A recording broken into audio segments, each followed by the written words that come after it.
নমস্কাৰ, মোৰ অন্য এটি ভিডিঅ'লৈ স্বাগতম জনাইছোঁ। আজি মই আপোনালোকলৈ চাউলৰ গুড়িৰ লাড্ডুৰ ৰেচিপি এটা লৈ আহিছোঁ। আপোনালোকে ঘৰত সহজতে বনাব পাৰিব। তেতিয়াহ'লে আহকচোন ভিডিঅ'টোৰ মাজলৈ। লাড়ু বনাবলৈ মই বাতিটোৰে এবাটি চাউলৰ গুড়ি লৈছোঁ।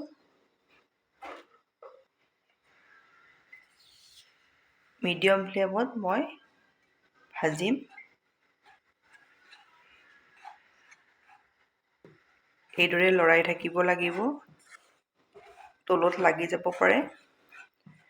চাউলৰ গুড়িখিনি কোনো ধৰণৰ কালাৰ চেঞ্জ হ'ব দিব নালাগে। আপোনালোকে মোৰ ভিডিঅ' চাই ভাল পালে লাইক, কমেণ্ট আৰু ছাবস্ক্ৰাইব কৰি দিব। ফেমিলিৰ লগত শ্বেয়াৰ কৰিব।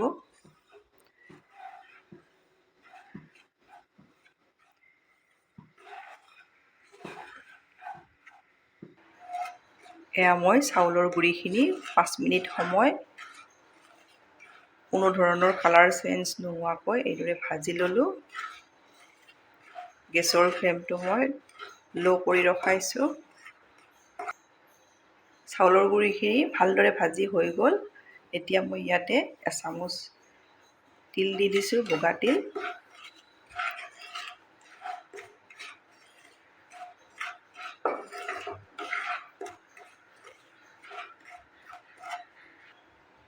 মই ড্ৰাই ফ্ৰুটছ দি দিছোঁ। আপোনালোকৰ ওচৰত যি থাকে তাকে দিব পাৰিব।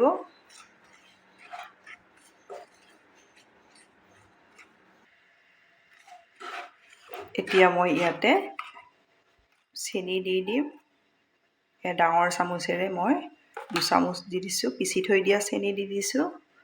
আপোনালোকৰ সোৱাদ অনুযায়ী মিঠাটো দি দিব।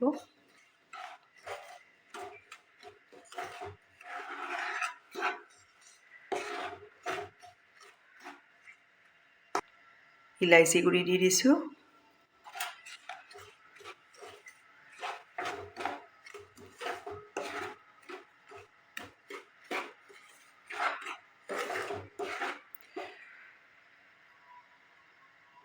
এতিয়া মই ইয়াতে ফ্ৰেছ মলাই 1 কাপ দি দিছোঁ। গোটেইখিনি মই ভালদৰে এইদৰে ইয়াতে লৰাই ল'ম।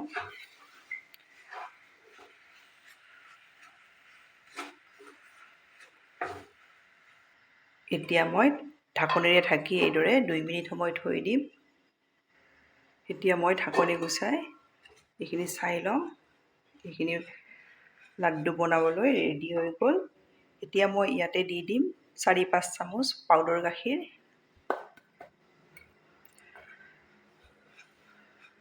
শুকান নাৰিকলৰ গুড়িও দিব পাৰে। শুকান নাৰিকলৰ গুড়ি দিলে বেছি দিনলৈ থৈ খাব নোৱাৰিব। এইদৰে বনাব আপোনালোকে। গেছ অফ কৰি ল'লোঁ মই। গোটেইখিনি মই ভালদৰে আকৌ এবাৰ এইদৰে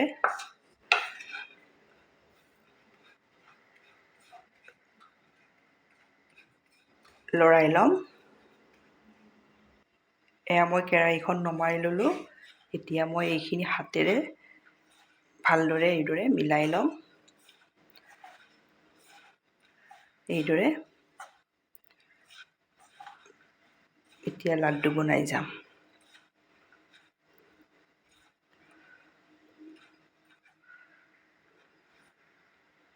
এইদৰে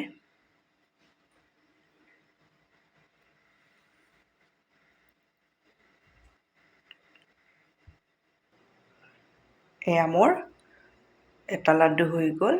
এইদৰে মই গোটেইকেইটা লাড্ডু ৰেডি কৰি লওঁ। মোৰ লাড্ডু ৰেডি হৈ গ'ল। আপোনালোকক ওচৰৰ পৰা মই দেখাই দিছোঁ। আপোনালোকে বিহুত এইদৰে এবাৰ বনাই চাবচোন। বহুত বেছি ভাল পাব। আপোনালোকে বনাই চাই কেনে পায় কমেণ্ট